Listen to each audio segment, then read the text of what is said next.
दोस्तों आज हम लोग इस वीडियो के अंतर्गत मानव मस्तक पढ़ने वाले हैं। मानव मस्तक को स्टार्ट करते हैं। देखिए जो मानव मस्तक होता है बहुत ही ज़्यादा नाजुक अंग होता है और अगर इस पर अगर जरा सी भी चोट लग जाए तो आदमी का बचना असंभव हो जाता है। जो हमारा ब्रेन होता है इसकी जो सेफ्टी करता है वो क्रेनियन नाम की हड्डी करती है। कौन सी? क्रेनियन नाम की हड्डी।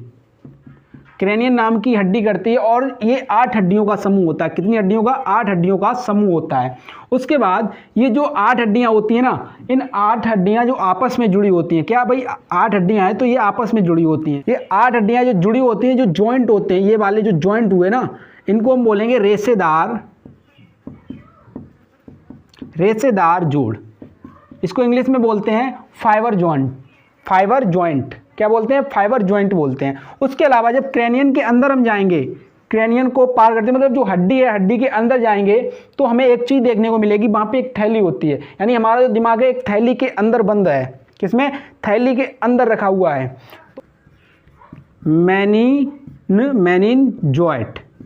क्या होता है? मेनिनजॉइट क्या होता है? मेनिनजॉइट। ये जो होती है मेनिनजॉइट, ये हमारे क्रेनियन नाम की जो हड्डी होती है उसके अंदर होती है। यानी देखिए सबसे पहले हमारे क्या है? बाल। बाल के नीचे क्या है? स्किन। स्किन के नीचे क्या होगा? क्रेनियन नाम की हड्डी होगी, जो 8 हड्डियों का समूह होता है। और ये जो समूह होता है, ये आपस में जो हड्डियां जुड़ी होती हैं वो किसके कारण? रेशेदार जोड़ कहते हैं उनको। क्या कहते हैं? रेशेदार जोड़ कहते हैं। जब हड्डी के अंदर जाएंगे तो हमें क्या मिलेगा? मेनिनजॉइट मिलेगा। क्या मिलेगा? मेनिनजॉइट मिलेगा। और मेनिनजॉइट के जब अंदर जाएंगे तो हमें क्या मिलेगा? मस्तक मिलेगा। ठीक है, तो मस्तक की बात कर लेते हैं। देखिए दोस्तों, अक्सर क्या होता है, हम लोग जब बाइक वगैरह चलाते हैं, जब गाड़ियाँ चलाते हैं, तो क्या होता है, पुलिस हम लोगों को मना करती है बिना हेलमेट की गाड़ी ना चलाओ। देखिए क्या फ़र्क पड़ता है, अगर बाई चांस किसी कारणवश अगर हमारा एक्सीडेंट हो जाता है तो क्या है, क्रेनियन नाम की हड्डी पर आघात होगा। अगर क्रेनियन है अगर इस पर क्षति पहुँचती है, और उसके अलावा जो हमारा मेनिनजॉइट है इस पर भी अगर क्षति पहुँचती है, तो इस पर जब क्षति पहुँचेगी तो क्या एक रोग होता है, हमें एक बीमारी हो जाती है। कौन सी? मेनिनजाइटिस। कौन सी? मेनिनजाइटिस। ये बीमारी हो जाती है हम लोगों को। क्यों? इस पे जब चोट लग जाएगी तो ये बीमारी होगी मेनिनजाइटिस। उसके बाद हम बात करते हैं, जो हमारा ब्रेन है वो 90% तंत्रिका कोशिका का बना होता है। किसका?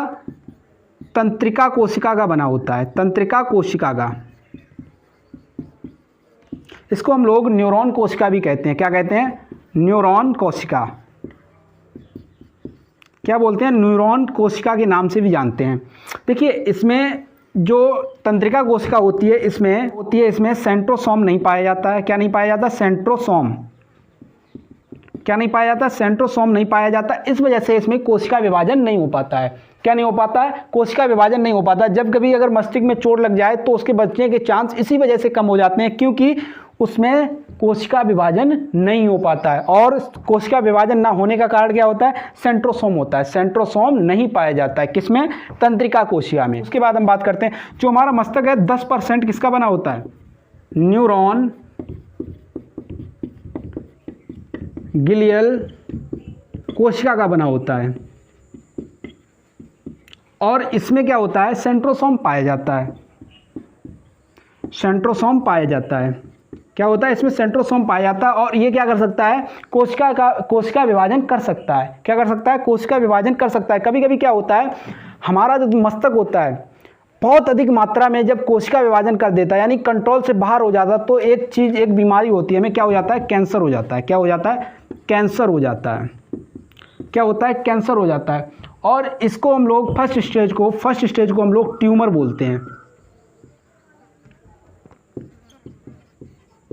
क्या बोलते हैं? ट्यूमर बोलते हैं। और फर्स्ट स्टेज में ही मृत्यु हो जाती है, क्योंकि ये एक नाजुक अंग होता है और इतना सहनशील नहीं होता है कि जो सह सके। ठीक है, तो इस वजह से व्यक्ति की डेथ हो जाती है। ठीक है, अब आगे की तरफ बढ़ते हैं। उसके बाद हम बात कर लेते हैं, जो न्यूरॉन सेल होता है, न्यूरॉन कोशिका जो होती है, न्यूरॉन कोशिका की लंबाई को हम लोग साइनेप्स कहते हैं। क्या कहते हैं? साइनेप्स कहते हैं। ठीक है, याद रखना क्या बोलते हैं? साइनेप्स कहते हैं। बहुत ही महत्वपूर्ण क्वेश्चन है। न्यूरॉन कोशिका की लंबाई को क्या कहते हैं? तो साइनेप्स कहते हैं। देखिए दोस्तों, ये क्या है? हमारा न्यूरॉन कोशिका या न्यूरॉन सेल है। और सेल के अंत में, यानी इस हिस्से को, ये जो है हमारी कोशिका है, इस हिस्से को हम लोग क्या कहते हैं? इस हिस्से को हम लोग एक्सॉन के नाम से जानते हैं। किस नाम से? एक्सॉन के नाम से जानते हैं। और जो एक्सॉन है यहाँ पे देखिए, हमारे आर्ट पे मत जाइए क्योंकि ड्राइंग मुझे नहीं आती है। अब देखिए यहाँ के बाद यहाँ पे कुछ हिस्सा खाली होता है। क्या होता है? खाली होता है। यहाँ पे क्या पाया जाता है? सोडियम पाया जाता है। क्या होता है? सोडियम होता है। अब देखिए यहाँ से कोई इन्फॉर्मेशन आई तो वो सोडियम की सहायता से इन्फॉर्मेशन को आगे ट्रांसफ़र करता है। यानी कि जो अगर यहाँ से कोई मैसेज आता है तो उस मैसेज को आगे पहुँचाने का काम कौन करता है? सोडियम करता है। किसी कारणवश क्या होता है, अगर गर्मी है बहुत ज़्यादा तो पसीने के माध्यम से हमारा जो सोडियम होता है बॉडी के बाहर निकल जाता है, तो हमें क्या होता है? चक्कर आने लगते हैं। कभी कभी क्या होता है? बेहोश भी हो जाता है व्यक्ति।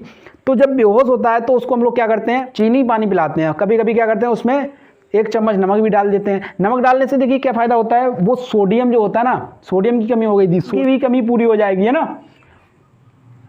तो जब ये सोडियम की कमी पूरी हो जाएगी तो हमारा दिमाग अच्छे से काम करने लगेगा। उसके बाद आगे की बात करते हैं। अब जो पॉइंट आने वाला है बहुत ही ज़बरदस्त और धमाकेदार होने वाला है। देखिए, मानव मस्तक को 3 भागों में डिवाइड किया गया, अग्र, मध्य एवं पश्च। 3 भागों में डिवाइड किया गया। उनको हम बारीकी से समझने वाले हैं।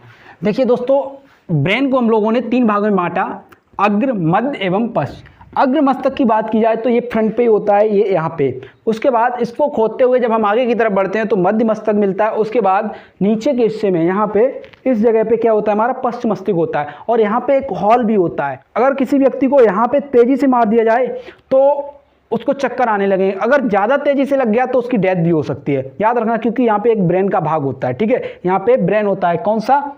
पश्च मस्तक। क्या होता है? पश्च मस्तक होता है। हम बात कर लेते हैं अग्र मस्तक को भी हम लोगों ने 3 भागों में डिवाइड किया है। कौन कौन से? Cerebrum, thalamus, hypothalamus. Cerebrum, thalamus, hypothalamus, साथ साथ याद करते जाइए दोस्तों। सेरिब्रम की बात की जाए, सेरिब्रम जो होता है दोस्तों, ये याददाश्त यानी कि जो हमारी याददाश्त होती है इसी के कारण होती है, सेरिब्रम के कारण। अगर कोई नई चीज़ सीखने की इच्छा होती है कि यार ये सीख लें, वो सीख लें, ये भी कर लें, वो भी कर लें, ये किसके कारण होता है? सेरिब्रम के कारण होता है। किसके कारण होता है? सेरिब्रम के कारण। ये हमारे ब्रेन का 66% भाग होता है और इसको हम लोग प्रामस्तिष्क के नाम से भी जानते हैं। प्रामस्तिष्क के नाम से भी जानते हैं। उसके अलावा जितना भी हमारा जो याददाश्त है, मेमोरी, यानी मेमोरी की कितनी कैपेसिटी होगी, वो कौन डिपेंड करता है? सेरिब्रम डिपेंड करता है। कौन डिपेंड करता है? सेरिब्रम डिपेंड करता है। उसके अलावा बात कर लें थैलेमस की। थैलेमस का क्या काम होता है? जो हमारा बाहरी वातावरण है ना, बाहरी वातावरण का ज्ञान कराता है। यानी कि थैलेमस जो है हमें क्या कराता है? बाहरी वातावरण का ज्ञान कराता है। जैसे अभी गर्मी है, सर्दी है, अरे गर्मी बहुत ज़्यादा है, कपड़े उतार दो, ये सब कुछ क्या है? थैलेमस का कमाल है। किसका है? थैलेमस का कमाल है। बाहर का जो वातावरण है, अभी सूर्य का प्रकाश पड़ने का, गर्मी बहुत ज़्यादा, अगर किसी ने पीटने का नंबर लगा दिया तो कौन बताएगा? थैलेमस बताएगा। कोई अगर पीट रहा है आपको, दे थप्पड़, कौन बताएगा? थैलेमस बताएगा। और थैलेमस किसको भेजेगा?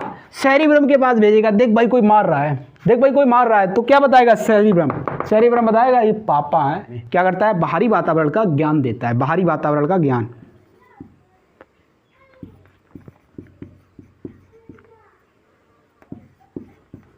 बाहरी वातावरण का ज्ञान कराता है। उसके बाद देखिए थैलेमस और हाइपोथैलेमस नाम मिलता जुलता है तो काम भी मिलता जुलता होगा, है ना।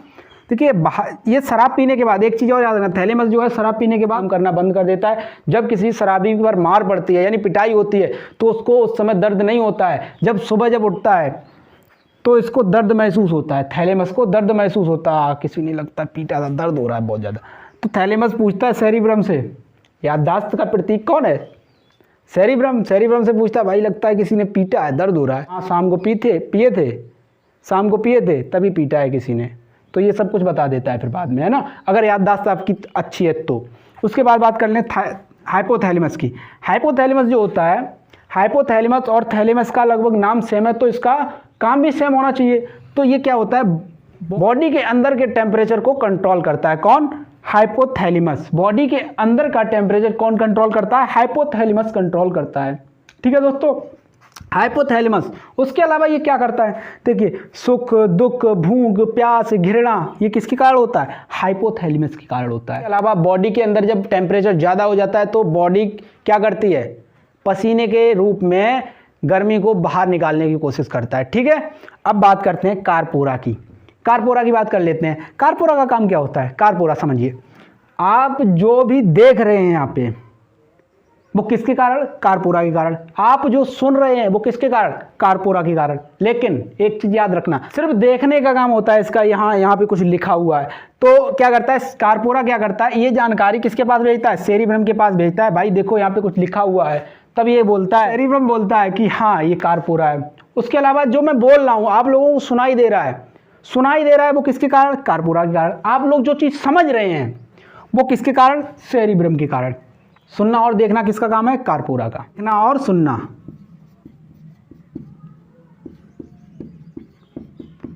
ठीक है दोस्तों, अब सेरिब्रल की बात कर ली जाए। देखिए इन दोनों में अंतर है, ये है सेरिब्रम और ये है सेरिब्रल। ठीक है, सेरिब्रम और ये है सेरिब्रल। सेरिब्रल की बात कर ली जाए, ये देखिए जो स्पाइनल कॉर्ड होती है, स्पाइनल कॉर्ड यहाँ से शुरू होती और कमर तक जाती है। कहाँ तक जाती है? कमर तक। यहाँ से शुरू होती यहाँ तक आती है। सेरिब्रम का काम क्या होता है? स्पाइनल कॉर्ड से सीधा संपर्क रखती है ये। स्पाइनल कॉर्ड को हम लोग हिंदी में मेरुरज्जु के नाम से जानते हैं और इसको सेकेंड ब्रेन के नाम से भी जानते हैं। किसको? स्पाइनल कॉर्ड को। किसको? स्पाइनल कॉर्ड को हम लोग सेकेंड ब्रेन के नाम से जानते हैं। यानी कि इससे संपर्क रखती है? मेरुरज्जु से। और ये किसमें होती है? मेरुदंड में। मेरुदंड के अंदर, ठीक है ना, मेरुदंड के अंदर ये नसें पड़ी हुई होती हैं मेरुरज्जु की। ठीक है, सेरिबेलम की अगर बात की जाए, सेरिबेलम का काम क्या होता है? इसका काम होता है बैलेंस बनाना। और ये बैलेंस जो बनाता है अभ्यास पे डिपेंड करता है। एक छोटा सा बच्चा है, अगर उससे कहो बेटा भाग भाग, तो क्या होगा? वो गिरेगा। ठीक है, फिर उठेगा, फिर भागेगा, फिर गिरेगा, फिर उठेगा, फिर भागेगा। तो ये करते करते करते करते उसका अभ्यास में आ जाता है। तो ये सेरिबेलम है, वो अभ्यास पे डिपेंड करता है आप कितना अच्छा बैलेंस बना सकते हैं। सेरिबेलम के बाद बात करते हैं मेडुला की। मेडुला का काम क्या होता है? देखिए जब हम लोग भोजन करते हैं, क्या करते हैं? भोजन करते हैं तो यहाँ से अच्छे से चबाते हैं। तो यहाँ पे हम क्या करते हैं? मेहनत यहाँ पे करते हैं ना, खींच के मेहनत करते हैं। यहाँ पे खींच के मेहनत करते हैं। करने के बाद यहाँ तक तो मेहनत ठीक है। यहाँ के बाद जब बॉडी के अंदर चला जाता है तो हमें मेहनत करनी पड़ती है? नहीं करनी पड़ती है। वो सारा स्वयं ही पच जाता है। दिमाग लगाना पड़ता है कि ना ऐसे पचाओ, ऐसे ना ऐसे पचाओ, नहीं लगाना पड़ता है। वो क्या, देखिए स्वयं पचता है। वो किसके कारण पचता है? वो स्वयं पचता है। वो किसके कारण पचता है? मेडुला के कारण पचता है। ये मेडुला का काम होता है। ठीक है, और इसके अलावा जो हम श्वसन कर रहे हैं ये किसका काम है? मेडुला का है। हार्ट क्या कर रहा है? पंप कर रहा है, ब्लड को पंप कर रहा है। किसका काम है? मेडुला का। ये सारे जो अंदर काम चल रहे हैं ना, पाचन, श्वसन, उसके अलावा ब्लड को पंप करना, ये सब किसका काम है? मेडुला का काम है। उसके बाद हम लोग बात कर लेते हैं किसकी? स्पाइनल कॉर्ड की। किसकी बात करेंगे? स्पाइनल कॉर्ड की। स्पाइनल कॉर्ड को हम लोग सेकेंड ब्रेन के नाम से भी जानते हैं। आता है स्पाइनल कॉर्ड, इसको हिंदी में मेरुरज्जु बोलते हैं और इसको हम लोग सेकेंड ब्रेन के नाम से भी जानते हैं। Second brain. अब इसके बारे में हम बात कर लेते हैं। सेकेंड ब्रेन के बारे में थोड़ी बात कर लेते हैं। ये हमेशा 31 जोड़ी नसों के साथ हमेशा तैयार रहता है। 31 जोड़ी नसें होती हैं। 31 नसें इधर से और 31 नसें इधर से। भाई इसमें आया होता है। और इसकी जो सेफ्टी करता है, मेरुरज्जु की जो सेफ्टी करता है, यानी सेकेंड ब्रेन की जो सेफ्टी करता है, वो कौन करता है? मेरुदंड।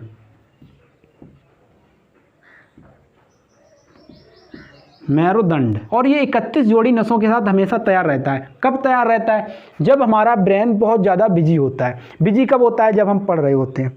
तो क्या होता है? बिजी होता है ना दिमाग, हम लोग अपने पढ़ाई में मस्त होते हैं, या फिर कभी कभी क्या होता है हम किसी के ख्यालों में खोए होते हैं। तब हमारा क्या होता है? दिमाग बहुत ज़्यादा व्यस्त होता है। तब क्या करता है? तब जो हमारा ब्रेन होता है वो किसको जिम्मेदारी दे देता है? स्पाइनल कॉर्ड को जिम्मेदारी दे देता है कि बेटा तू संभाल, अभी मैं थोड़ा बिजी हूँ, तू संभाल ले। तो क्या होता है? इसको कोई एक्सपीरियंस या कोई अनुभव तो होता नहीं हमें कैसे शरीर को चलाना है। तो एकदम तान के ऐसे बैठता है, मतलब बिल्कुल बैठ जाता है 31 जोड़ी नसों के साथ। अब हम लोग तो ख्यालों में खोए हुए। अब इधर से ये क्या है? मेरुरज्जु जो है वो तैयार बैठा है। और जैसे ही किसी ने पीछे से किया, हम लोग चौंक गए ना, चौंक गए। बाद में बात करते हैं। जब स्पाइनल कॉर्ड ने कहा कि भाई हमने तो नहीं पहचाना। स्पाइनल कॉर्ड सीधा किससे संपर्क करता है? सीधा ब्रेन से संपर्क करता है। देखो भाई कोई आ गया है, पहचानो। अरे मोहित तुम हो, और बताओ मोहित। उसके बाद हम लोग बातचीत स्टार्ट करते हैं ना। तो ये क्या करता है? इमरजेंसी में काम करता है। कब करता है? इमरजेंसी में, जब ब्रेन बहुत ज़्यादा बिजी होता है। उसके अलावा इसका काम और क्या होता है? देखिए जो हमारी पलक झपक रही है, जुआई आना, छींकना, खांसना, कभी अचानक में जो खांसी आती है, वो ऐसा नहीं है जो हमें खांसी मतलब जुकाम की वजह से अगर हो रहा है, खांसी अगर जुकाम खांसी और छींक अगर जुकाम की वजह से हो रहा है तो सेकंड ब्रेन का काम नहीं है, ठीक है, वो बीमारी के कारण हो रहा है। अगर अचानक से छींक आ जाए, क्या आ जाए, छींक आ जाए या खांसी आ जाए या पलक झपक रही है, पलक तो देखिए हमारी जो कंटिन्यू झपक रही है ना, तो किसके कारण, सेकंड ब्रेन के कारण, ठीक है। खांसी, छींक, पलक का झपकना, जमाही आना, ये सब किसके कारण होता है, स्पाइनल कॉर्ड के कारण होता है। आशा करता हूं दोस्तों आपको यह वीडियो पसंद आया होगा। मिलते हैं दोस्तों नेक्स्ट वीडियो में, तब तक के लिए जय